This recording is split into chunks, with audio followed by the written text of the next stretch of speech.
Good afternoon বন্ধুরা, কেমন আছো? আশা করি সবাই ভালো আছো, আমিও ভালো আছি। তো আজকে আমি করব এই যে কচু পাতা, জানো তো, এই যে কচু পাতা, এই যে কচু পাতার আজকে নারকোল চিংড়ি মাছ দিয়ে করব। চলো দেখতে থাকো। কি প্রথমে কচু পাতাটা সিদ্ধ করে নেবো, চলো দেখতে থাকো কিভাবে বানাই। চলো, গ্যাসটা আমি জ্বালিয়ে দিয়েছি, কচু পাতাগুলো দিয়ে দিচ্ছি। আগে সিদ্ধ করব, এটাতে জল দিয়ে দিলাম। আর এখানে এই যে দেখো, এটা হলো লেবুর রস, যদি না চুলকায় লেবুর রসটাও দিয়ে দিলাম। লেবুর রস চুলকায় তো, এই কচু একটু চুলকায়, তাই জন্য লেবুর রসটাও দিয়ে দিলাম। এবার চাপা দিয়ে দেবো, এটা সিদ্ধ হবে, তারপরে গিয়ে রান্না হবে। হতে থাক। আচ্ছা, এখানে কচুটা সিদ্ধ হচ্ছে আর আমি মশলাটা করব, তোমাদের দেখাচ্ছি। এই দেখো, একটু কাঁচা লঙ্কা দেবো, কটা কাঁচা লঙ্কা দিলাম। আর যে কালো সাদা সর্ষে, এটা একটু ভেজে নিয়েছি, দিলাম। আর দেবো একটু পোস্ত, এই যে অল্প, বেশি পোস্ত দেবো না, একটু পোস্ত দিয়ে দিলাম ওপর দিয়ে। এই যে পোস্ত দিয়ে দিলাম, ভালো লাগবে, টেস্টি লাগবে। আচ্ছা, এইবার মশলাটা করে আনবো। আর একটু সাদা তিল দিই। কড়াটা জ্বালিয়ে দিলাম। এই দেখো, এটা নারকোল, সাদা নারকোল, এটা পেস্ট করে করে মিক্সিতে করে আনলাম। আর এখানে সর্ষে, পোস্ত আর সাদা তিল ছিল না, আর কাঁচা লঙ্কা মশলা এটা বেটে নিয়েছি, মানে মিক্সিতেই করেছি। এবার আমি কচু রান্নাটা শুরু করলাম। আর সিদ্ধ করার পরে তোমাদের দেখিয়ে দিই, এই যে সিদ্ধ করেছে, এই যে সিদ্ধ হয়ে গেছে। সর্ষের তেল দিচ্ছি, সর্ষের তেলে করব। তেলটা গরম হোক। তেল গরম হয়ে গেছে, কাঁচা লঙ্কা দিয়ে দেবো, একটা শুকনো লঙ্কা দেবো, আর কালো জিরে দেবো। কচু দিক খেতে গেলে তো কালো জিরে লাগে, কালো জিরে দিয়ে দিলাম।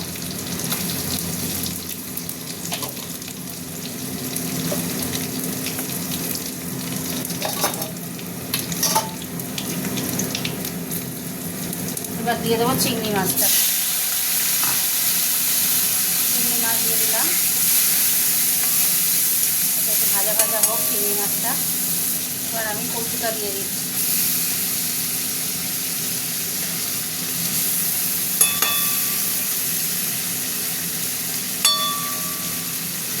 এবার হলুদ দেবো,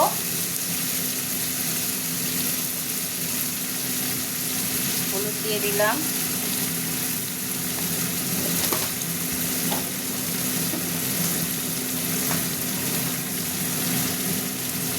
নুন দিয়ে দিলাম,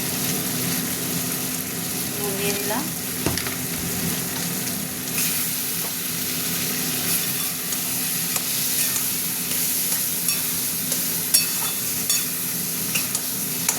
কচুর পাতা, বুঝেছো তো, কচুর যে পাতা হয় ডাঁটা নয়, সেই পাতা রান্না করছি।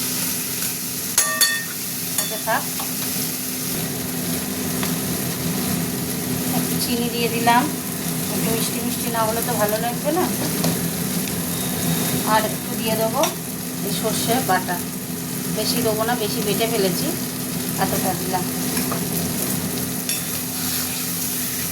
এখনো হবে, হতে থাক। দেখো কত সুন্দর হয়েছে।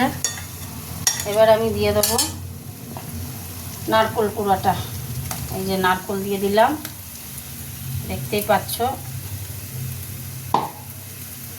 নারকোল বাটাটা দিয়ে দিলাম।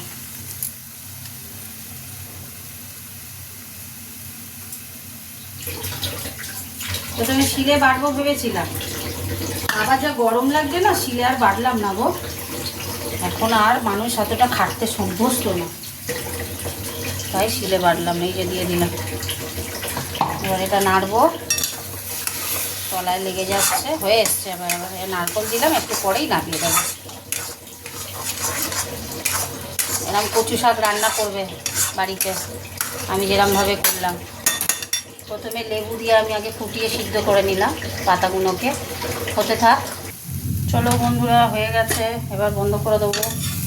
নারকেলটা এই যে তলায় লেগে যাচ্ছে, মানে হয়ে গেছে। কি সুন্দর একটা স্মেল বেরিয়েছে, তোমাদের তো বলে বোঝাতে পারছি না। তোমরা নিজেরা যখন বানাবে বুঝতে পারবে কেরম। কমেন্ট করো কেমন হয়েছে। কমপ্লিট হয়ে গেল আমার কচু শাক রান্না। চলো চাপা দিয়ে দিই, গ্যাস অফ করে দিই, তোমাদের সাথে কথা বলে নিই। চলো কি করে করলাম কচু শাকটা দেখলে তো, কমেন্ট করে জানাবে কিন্তু কেমন হয়েছে। আর এইরমভাবে বাড়িতে করে খেয়ে দেখো, এত সুন্দর, পুরো ভাতটাই খেয়ে নেবে ওই দিয়ে। যাক কথা আর বাড়ালাম না, টাটা। কমেন্ট করো, টাটা।